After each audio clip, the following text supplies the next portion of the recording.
Shiva, le spécialiste du ménage et repassage à domicile depuis 20 ans, présente...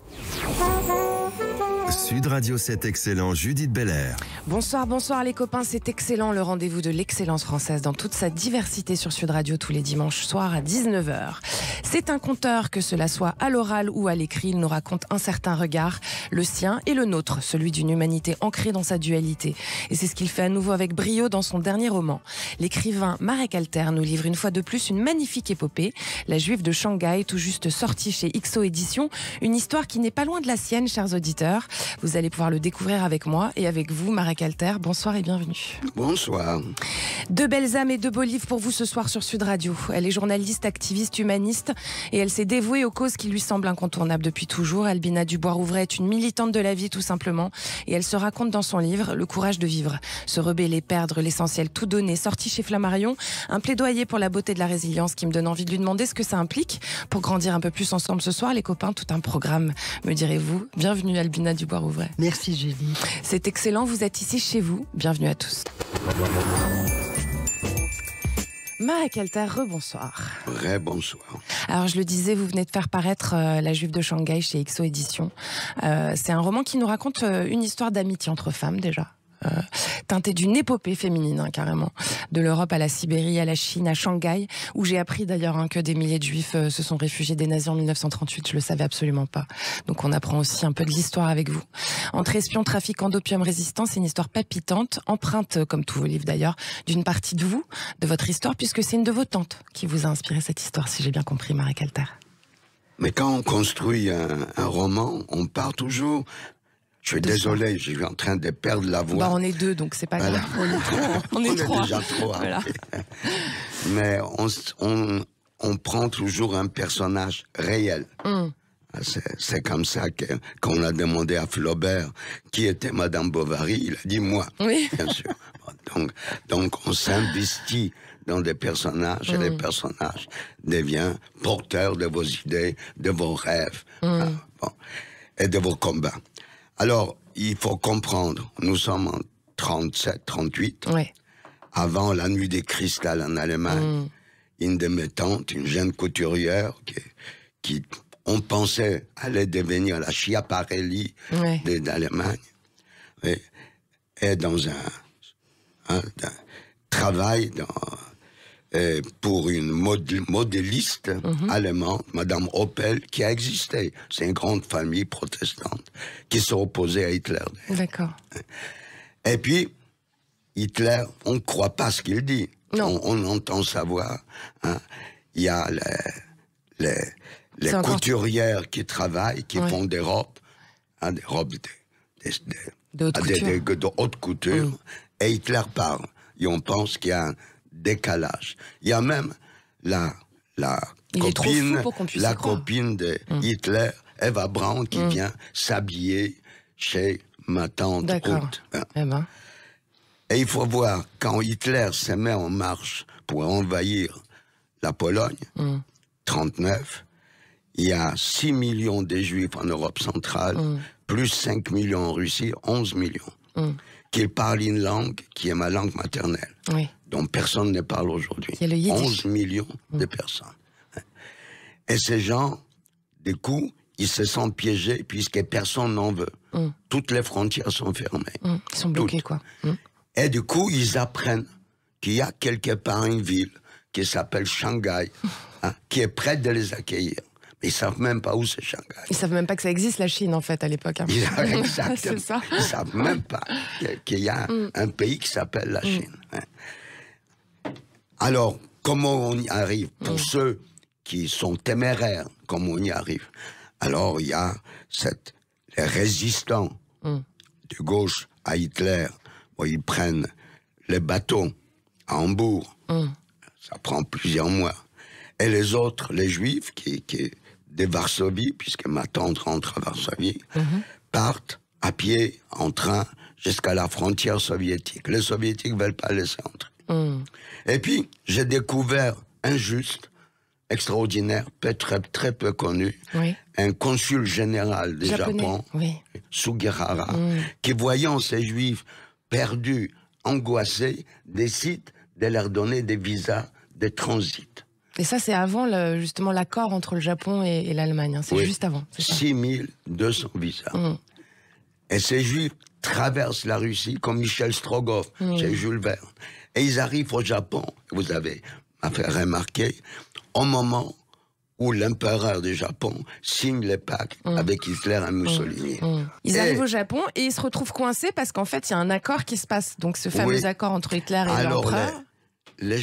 Les Allemands qui sont là pour signer l'accord leur disent voient ces Juifs débarquer. Parmi eux, il y a toute une yeshiva. 700 jeunes Juifs, ou plus ou moins jeunes, avec des barbes, les papillotes, etc. La yeshiva d'Emir, très connue. Aujourd'hui, elle est toujours là, à Jérusalem.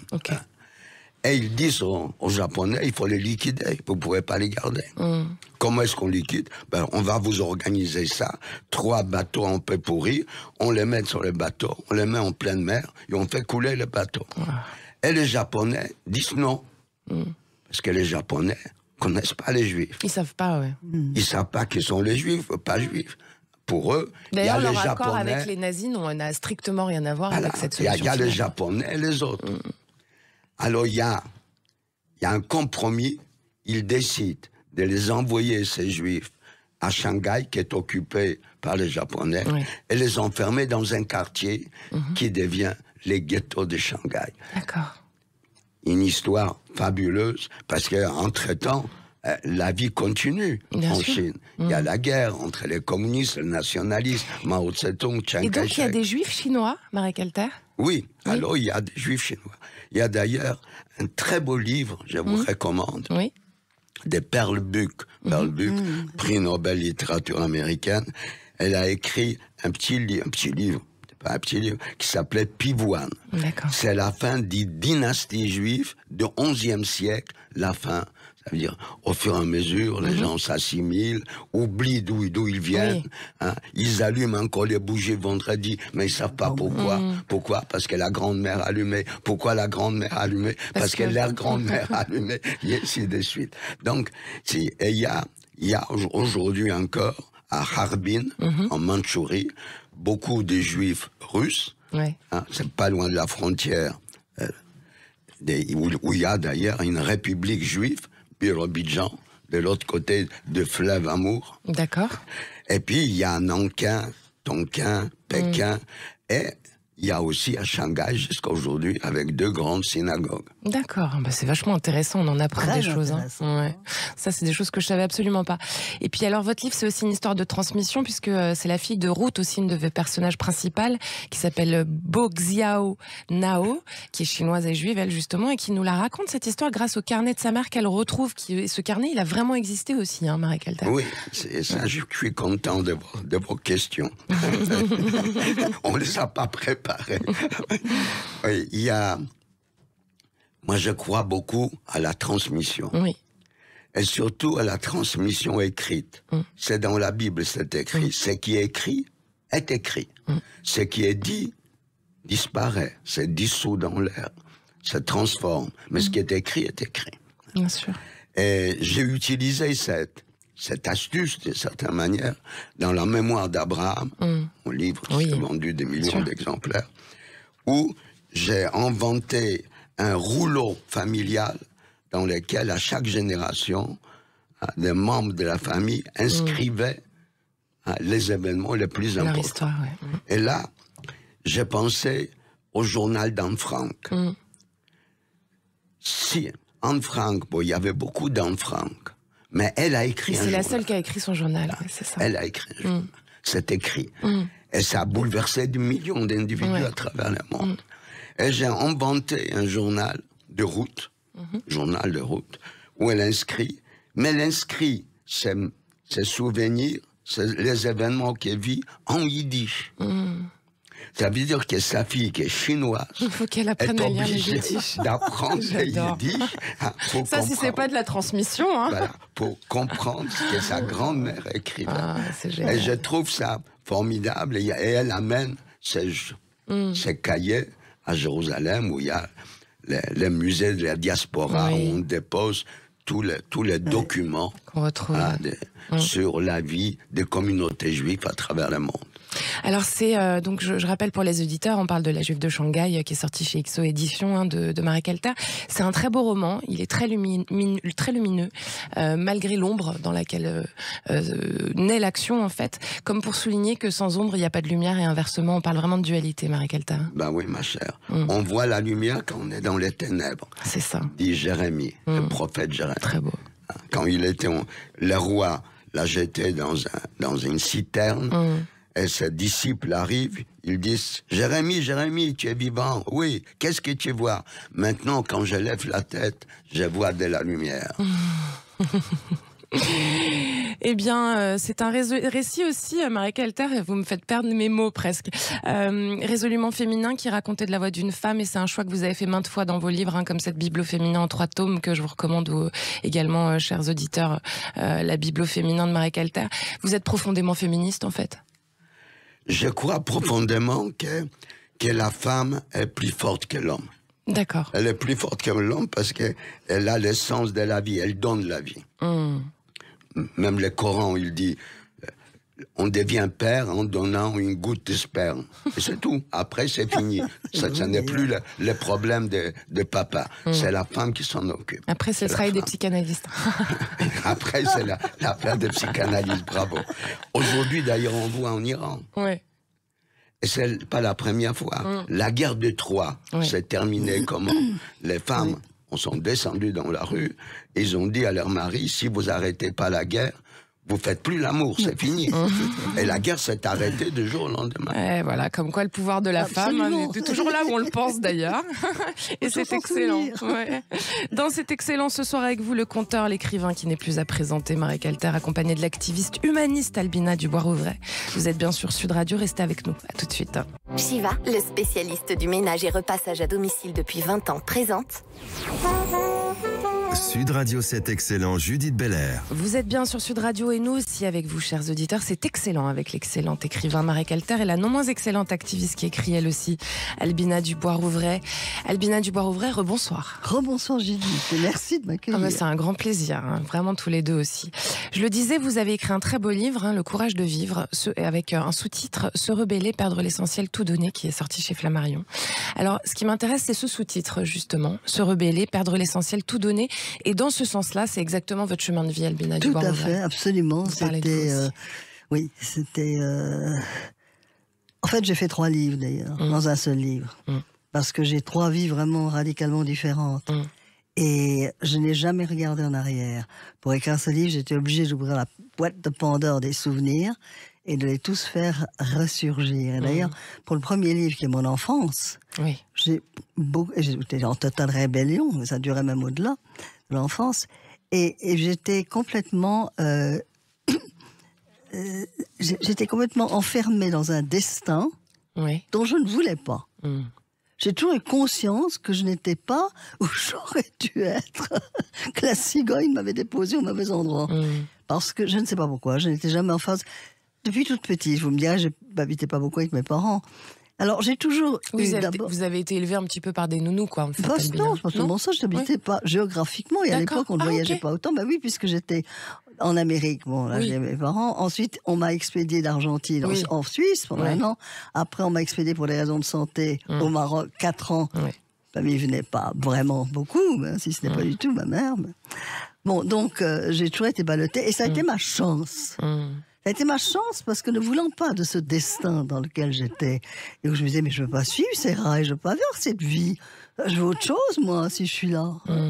Eh bien, grâce à ça, j'ai pu me forger toute seule parce que j'avais pas d'empreinte. J'avais pas de gens qui me mettaient comme dans un batik où j'étais dessinée comme ils voulaient que je sois dessinée. Je me suis élevée vraiment toute seule. Donc c'est la grande liberté, de 7 ans, en fait. Je me suis retrouvée sans référence que je connaissais, avec une langue qui était le français que je refusais de parler.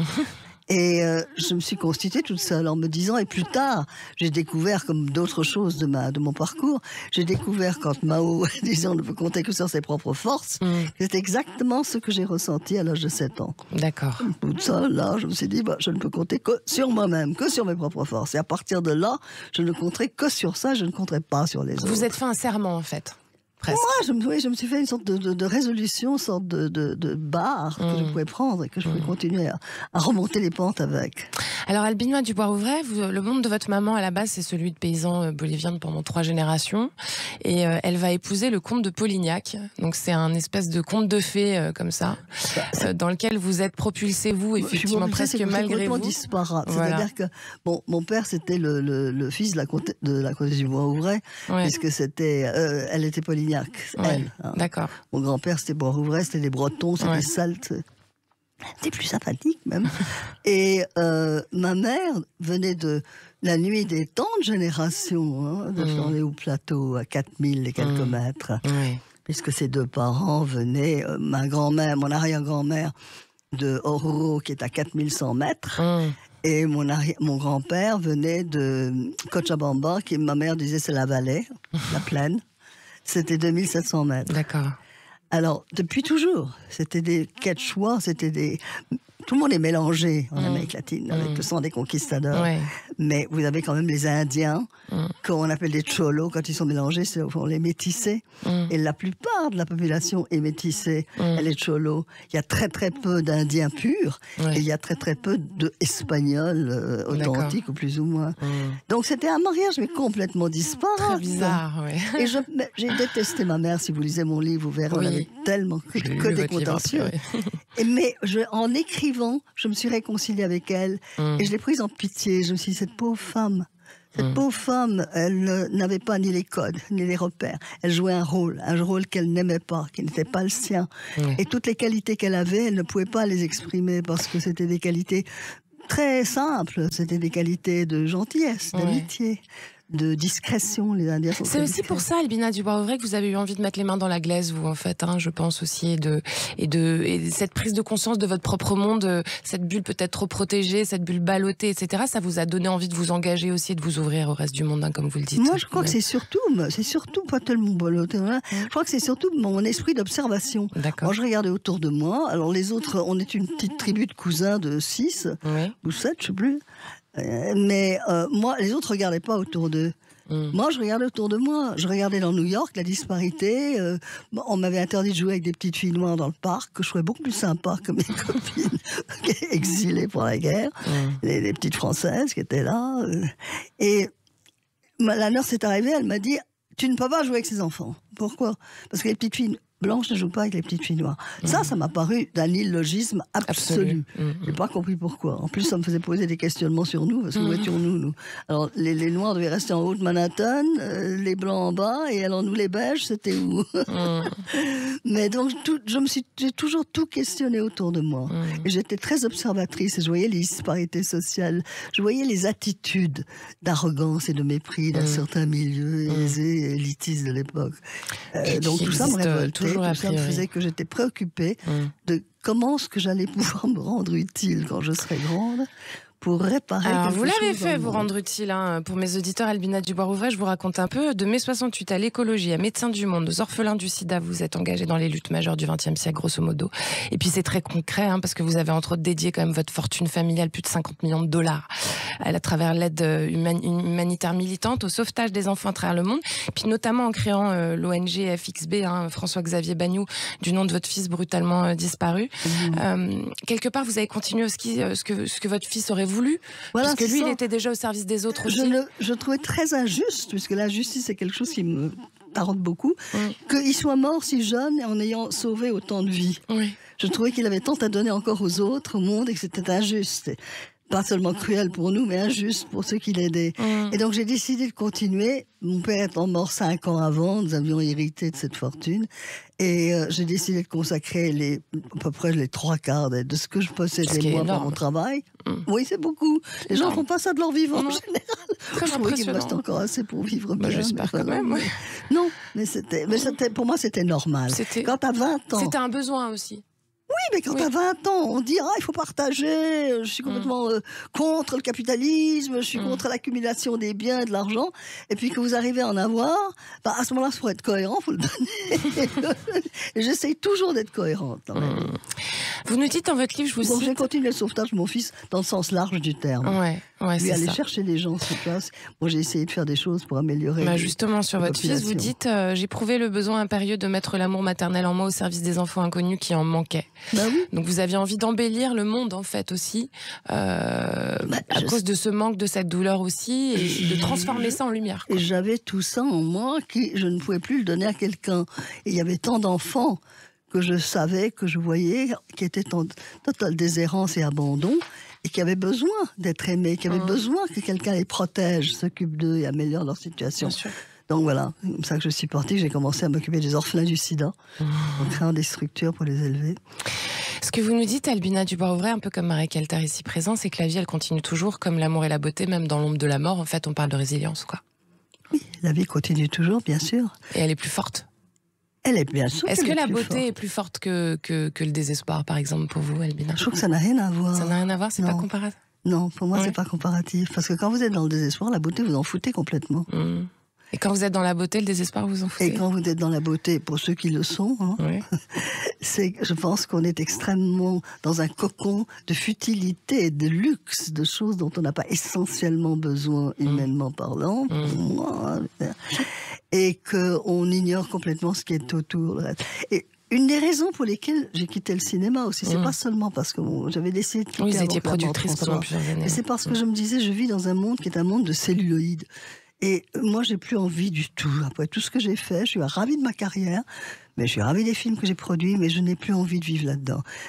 Pour moi, c'est justement une bulle de celluloïd dans lequel le reste, la vérité, la réalité du monde, puisque j'étais militante, est à l'extérieur. On ne la touche pas. Et même si on va parce qu'on est connu, des manifs, des machins, ça n'a rien à voir. Il faut concrètement faire quelque chose. C'est pour ça que Médecins sans frontières et après Médecins du monde m'a tellement attiré. Parce que je trouvais d'abord que les politiques, justement, ne remplissaient pas leur rôle et que toutes nos idéologies politiques en avaient été flouées, foirées. Et donc, se tourner vers quoi et comment? Là, les médecins, ils allaient directement sur place. C'était du producteur, je dirais, presque au consommateur, défendre les droits de l'humain, soigner les blessés, s'occuper des tremblements de terre et sortir les gens pour les faire continuer à vivre, etc. etc. Et politiquement, dénonçons les abus, justement, des gouvernements. C'est excellent, ce soir, avec deux humanistes chevronnés au menu sur Sud Radio. On vous revient avec l'écrivain Marie Calter et l'activiste de cœur Albina Dubois-Ouvray. Restez avec nous, à tout de suite. Shiva, le spécialiste du ménage et repassage à domicile depuis 20 ans, présente Sud Radio, c'est excellent, Judith Belair. Merci d'écouter Sud Radio, c'est excellent jusqu'à presque 20h. Votre rendez-vous avec ceux qui font tous les jours le pari de l'excellence. Ce soir avec le conteur qui écrit merveilleusement, Marie Calter, et la femme qui s'engage tout entière, Albina Dubois-Ouvray. Alors Marie Calter, s'il y a une chose qui vous caractérise, c'est votre sens du récit, clairement. Le sens du récit. Vous racontez des histoires, à l'oral ou à l'écrit. C'est le conte que vous aimez. D'ailleurs, même dans la vraie vie, vous êtes un conteur. Vous nous prenez par la main, vous nous emmenez quand on vous écoute. On part avec vous dans vos histoires, dans vos voyages. C'est un peu comme la Sherazade. Ça m'a fait penser à ça, qui reste vivante parce qu'elle raconte, justement. Finalement, c'est transformer la réalité par l'espoir aussi. Et ça vous maintient, ça vous donne envie de continuer et c'est de transmettre, justement. Et ça vous maintient en vie, en fait, aussi, Marie Calter. Mais tout à fait, vous savez. Si vous voulez connaître l'histoire de quelqu'un, vous ouvrez votre ordinateur, vous voyez les Google, vous avez, il est né à telle date, il a fait des études telle date, il a écrit telle date, et il est mort telle date. C'est une page. Ça intéressera personne. Non, c'est pas très intéressant. Donc, il faut ajouter quelque chose. Rendre universel ce personnage qui a existé, mais il faut le rendre universel.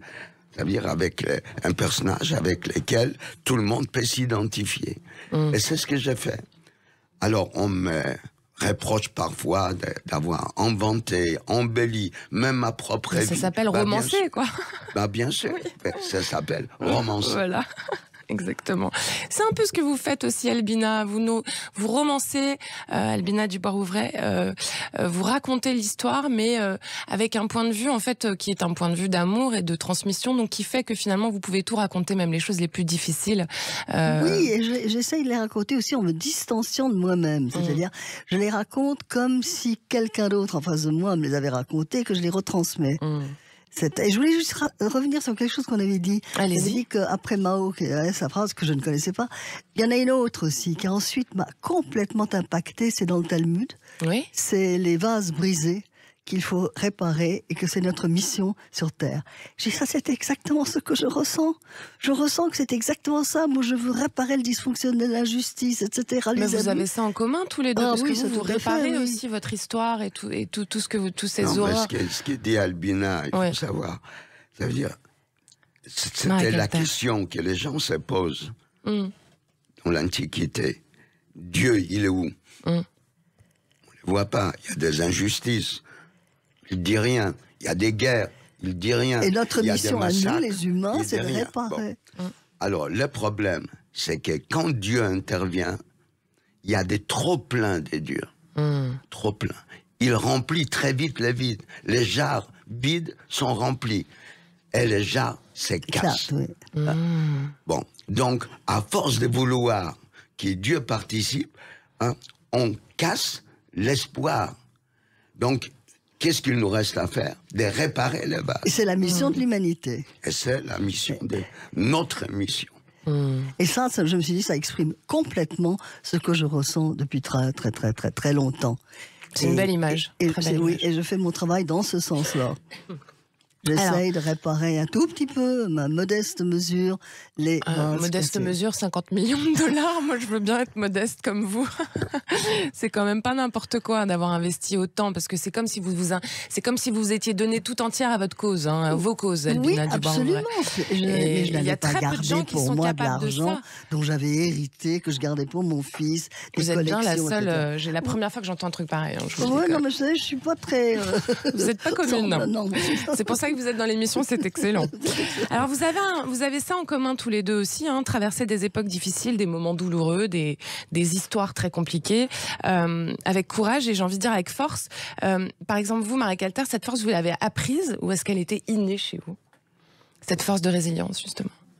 Non, je pense que a priori, nous sommes au départ, nous sommes sur la même ligne. Tous. Alors, c'est le destin, comme on dit. Il destino, dit Verdi. Mektoub. Bon, donc, c'est vrai que mes souvenirs, les premiers souvenirs, c'est le sifflement des bombes sur Varsovie et les réflexes.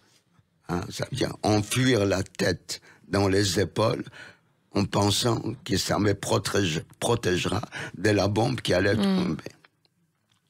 Je raconte d'ailleurs, je ne sais pas dans quel journal, ma mère voulait que je sois un virtuose. Parce que pour les Juifs, bien sûr, c'est ou on est Rothschild, ou on est Yehuda Menuhin, un virtuose. Alors si on n'est pas Rothschild... Grand musicien ou grand banquier, quoi. Voilà. Donc virtuose. Donc ma mère m'a acheté, j'avais 3 ans et demi, un petit violon. Et on me donnait des cours. Et quand on descendait dans l'abri, j'avais mon petit violon dans la main. C'est pour moi, c'était mon trésor. Et puis à un moment donné, il a glissé. Aïe. Et il y a un voisin plutôt gentil qui a marché dessus. Et j'entends encore, 80 ans plus tard, le bruit du violon. Le bruit des cordes qui se déchirent. Ce sont des petites choses, mais qui vous marquent. Ouais. Et alors, comment on fait pour transformer ça, justement? Et comment on fait? Il faut aimer les gens. C'est difficile de les aimer. De les aimer malgré tout, oui. Oui, parce qu'ils ne sont pas toujours aimables. Non, c'est sûr, surtout ce fameux voisin. Mais il y avait un pape que j'aimais beaucoup, pape polonais, on parlait en polonais. Il voulait être chanteur en vérité, pas le pape.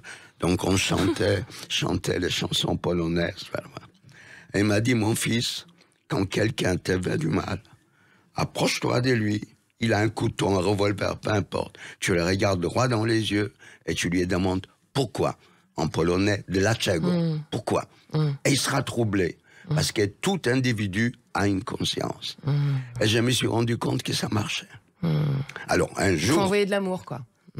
Entre guillemets. Enfin, de s'ouvrir, en tout cas. De l'ouverture. Ça veut dire qu'il y a l'autre. C'est un peu moi, d'une certaine manière. Bien sûr. Bien sûr. Et vous, Albina, alors, parce que Albina Dubois-Ouvray, vous nous dites que vous, c'est vers 7 ans qu'il y a une espèce de prise de conscience tout d'un coup de l'ancrage où vous aviez envie de vous installer et tout. Donc cette force que vous avez eue face aux épreuves de la vie, vous, elle est innée, elle était déjà là, en fait, depuis le départ. Elle était là, mais elle n'était pas en exercice. Et quand elle s'est mise en exercice, je me souviens très très bien, j'ai le sentiment que, bon, tout passe, hein, le présent, il est très rapide, il est déjà passé. Donc tout passe. Donc il faut attendre que le mauvais temps passe, que les orages, les éclairs, les foudres, toutes les horreurs puissent passer. Il faut donc faire le gros dos, voilà, s'accrocher, s'arc-bouter. C'est vrai que ça demande de la force. Donc cette force, je devais l'avoir en moi depuis toute petite, parce qu'à travers ma vie, quand même, avant même la mort de mon fils, j'ai eu quand même quelques autres épreuves. Et chaque fois, j'ai fait ça. J'ai fait le gros dos. Et comme disait Marek, la lumière au bout du tunnel, faut la fixer et se dire, je vais vers ça. Ouais. Voilà. Mais après la mort de François, là, évidemment, c'était beaucoup plus difficile. Perdre un enfant, c'est inimaginable. Et c'est pour ça que mes 2 premières vies, pour moi, elles ont été brisées, cassées, pulvérisées à l'époque. Et je me suis reconstituée, je suis née à nouveau. J'ai pas continué ma vie. C'est ce livre qui fait que ça a l'air d'une vie continue. Mais je suis née à nouveau, quelqu'un d'autre, encore plus différent, et qui, comme un oignon, enlever ses plures et arriver au cœur de la chose du livre. Et c'est aussi parce que, quand j'ai commencé à travailler, et comme je voulais continuer les sauvetages de Fix V sous son nom, quand j'ai commencé à aller en Ouganda dans les contextes de sida, et quand je voyais les femmes, les enfants qui étaient soit malades aussi, et il n'y avait pas de médicaments, de toute façon dans une pauvreté extrême, en n'ayant rien de ce dont ils avaient besoin, je me disais, mais bon, moi, heureusement, je peux leur donner peut-être un peu de bonheur, de quelque chose, voilà, une petite lumière au bout de leur tunnel. Et puis, très rapidement, je veux dire, quand j'ai vu le bonheur dans les yeux de ces enfants, surtout les enfants africains et les femmes, et leur bonheur a été comme une sorte d'instrument qui a réallumé la flamèche du mien. Et j'ai pu ressentir à nouveau de la joie. Alors j'avais envie de citer Franz Kafka, quand je vous entends un peu tous les deux, qui disait dans le combat contre le monde, seconde le monde.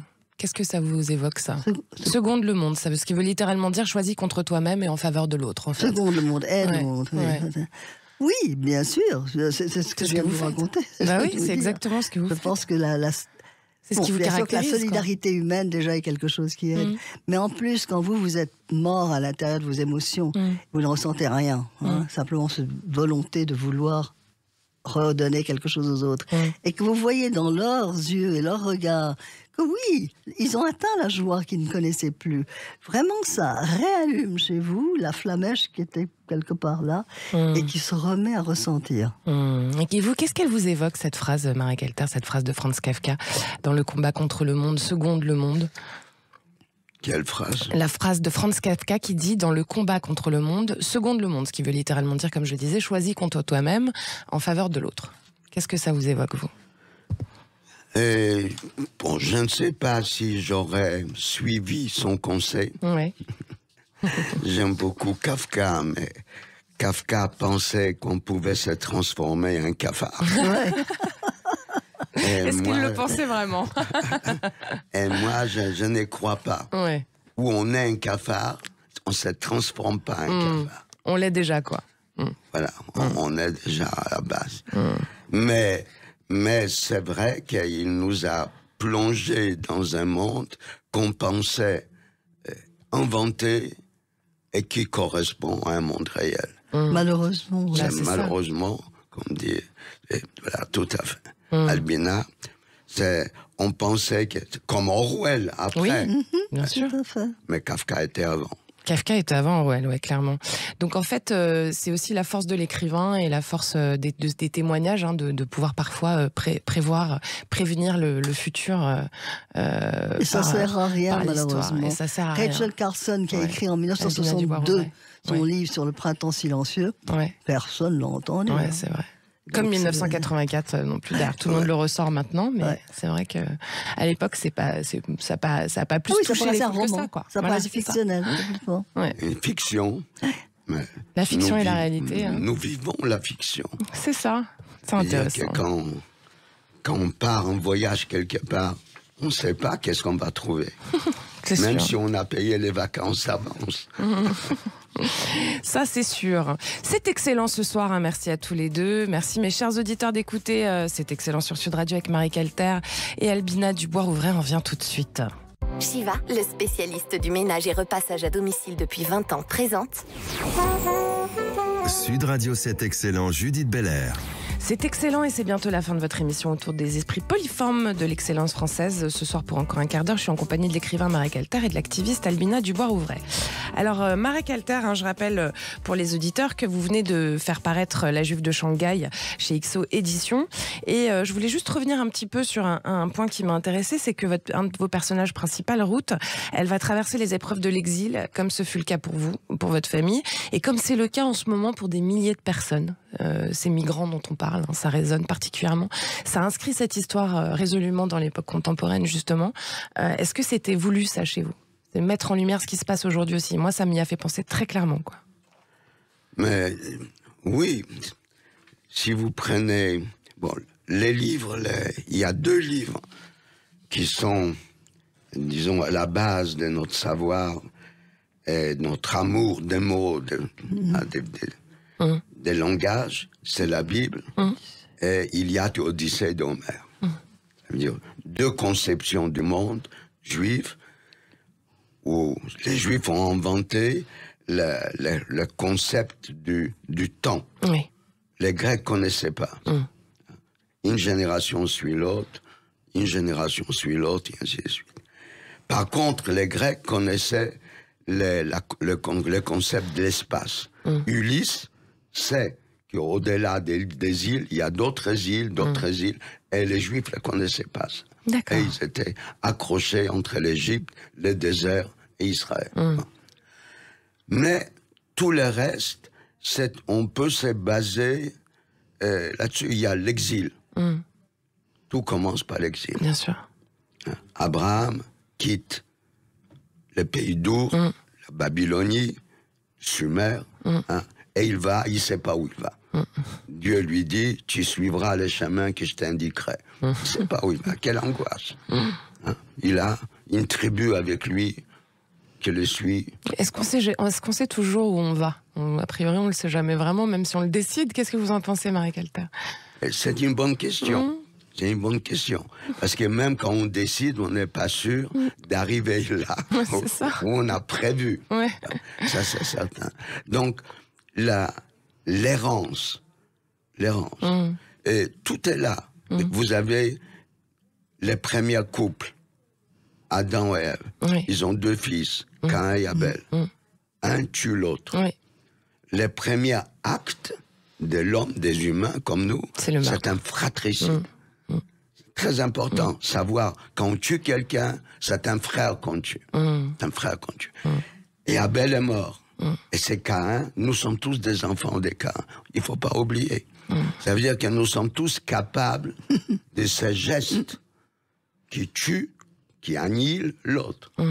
Parce que nous savons que nous sommes capables, que nous sommes vigilants, qu'on ne se laisse pas aller, ni à la colère, ni au dépassement. Donc, c'est ça qui est extraordinaire. Ça veut dire c'est un comment dire, c'est un apprentissage. La connaissance est un apprentissage permanent. Et pourquoi elle se répète cette histoire comme ça alors? Parce que nous sommes toujours les mêmes. C'est ça? C'est-à-dire que même les mêmes qu'il y a 6000 ans? Bah oui. Ce qui n'a pas changé, c'est ça. Ouais.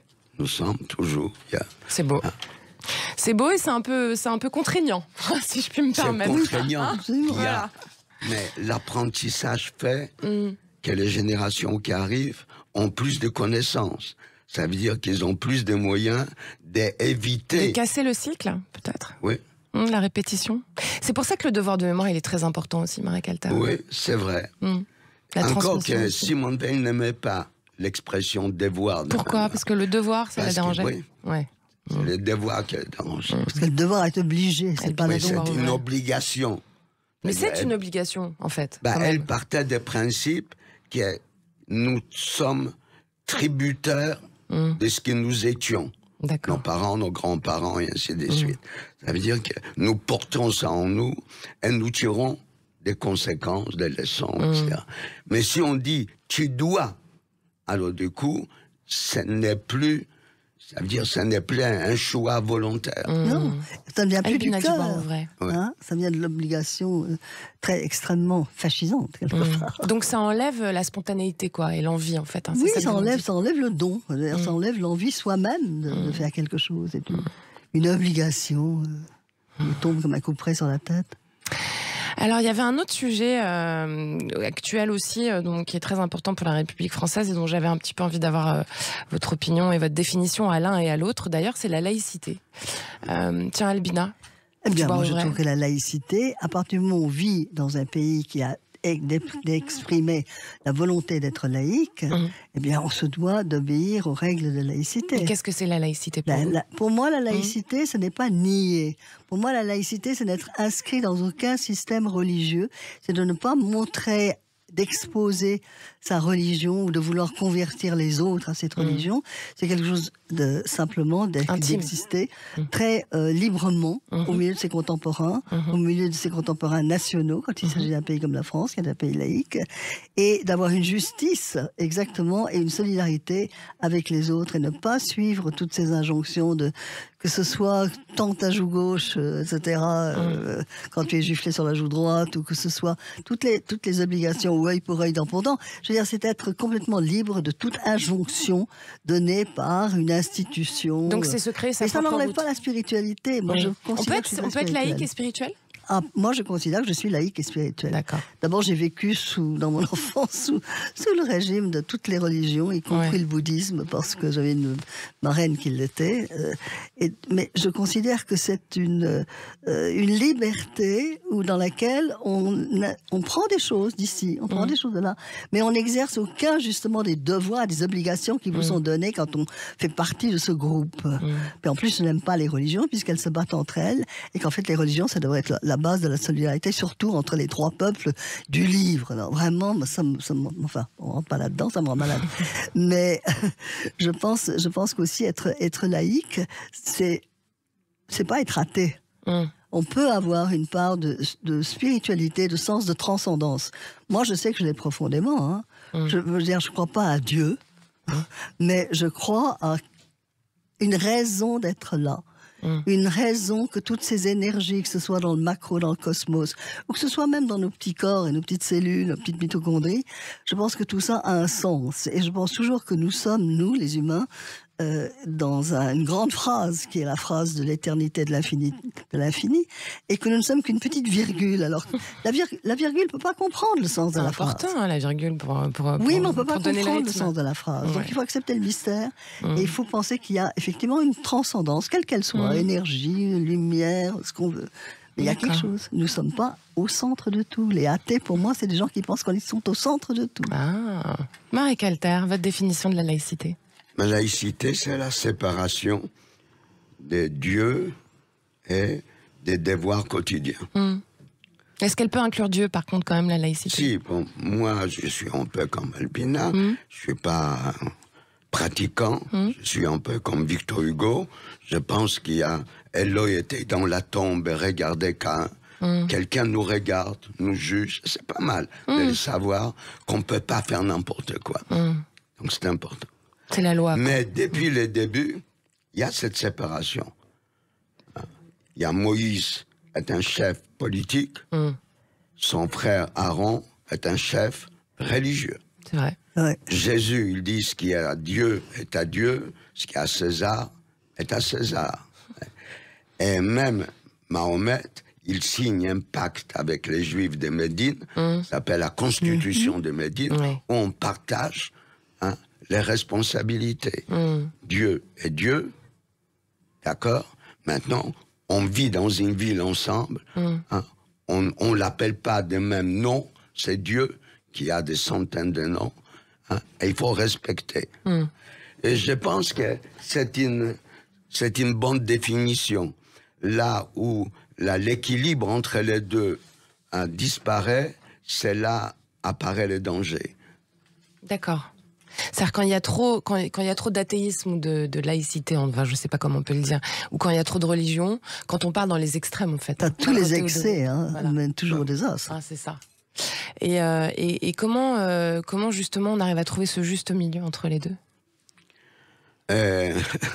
Vous savez... On va essayer de donner des réponses, il nous reste 2 minutes 53 pour les auditeurs. Non, nos sociétés, c'est comme un corps humain. Ouais. C'est simple, hein, ça veut dire... Vous prenez, disons, un objet dans la main, vous le serrez, et vous savez à quel moment cet objet commence à vous faire mal. Donc vous le lâchez. C'est pareil, en fait. C'est pareil. Parce qu'à un moment donné... ça commence à faire mal, donc il faut lâcher. Regardez ce qui se passe en Iran, ce qui se passe en Afghanistan, ce qui se passe au Yémen et partout. Eh bien, et ça nous amène à la dernière question de cette émission, que j'aurais bien continué encore longtemps. Je vais commencer par vous, Albina Dubois-Ouvray, si on peut répondre assez rapidement. Que dirait l'adulte que vous êtes à l'enfant que vous étiez? Mais comme l'adulte que je suis n'a rien à voir avec l'enfant que j'étais. Justement.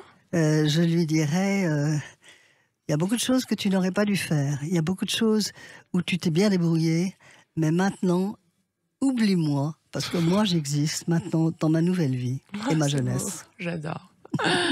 C'est très beau. Et vous, Marek Alter, qu'est-ce que vous lui diriez à cet enfant que vous étiez? Mais moi, je trouve que ce que j'aime chez les gens que je connais, c'est ce qu'il leur reste de leur enfance. Chez chacun de nous, un sourire, un clin d'œil. On voit à ses côtés joueurs qui nous restent. Oui. On devient grand, on vieillit, on devient grand-père. Donc vous auriez envie de lui dire, chérie, cette enfance, garde ce côté-là. Oui, parce attention, quoi. Il reste cette pureté. Ouais. Et parce que tu as aimé ton enfance, Marek. Pardon? Parce que tu as aimé ton enfance aussi. Non, c'était pas l'enfance la plus tranquille bien sûr de que non, bien sûr que non. Mais j'étais petit. J'ai quelques photos, je me dis, merde, j'étais ces gosses-là, plutôt mignons. Non, c'est pas moi. Eh bien, merci à tous les deux. Merci pour votre sincérité et pour ce beau moment passé ensemble. C'était excellent. Merci à vous tous, chers auditeurs, d'être là au rendez-vous tous les dimanches soirs à 19h sur Sud Radio. Alors, courez acheter le dernier roman de Marek Alter, je vous le conseille, c'est très beau. La Juive de Shanghai, on en apprend des choses. C'est tout juste sorti chez XO Éditions. Et alors, le très beau livre aussi d'Albina Dubois-Ouvray, Le courage de vivre, se rebeller, perdre l'essentiel, tout donner. Ça me va bien aussi. Sorti chez Flammarion, est encore en librairie, évidemment, et puis à lire absolument. On peut l'avoir à la Fnac, on peut l'avoir à Amazon. Voilà, sur Internet, tout est trouvable aussi. Merci à Lucille, ma réalisatrice du jour, Sud Radio, ses équipes. Vous pouvez retrouver toutes vos émissions, c'est excellent, sur le site, la chaîne YouTube de Sud Radio, les réseaux sociaux, Deezer et tout le tintouin, les amis. À dimanche prochain, je vous embrasse. Je vous embrasse plutôt. C'était excellent. Avec Shiva, le spécialiste du ménage et repassage à domicile depuis 20 ans.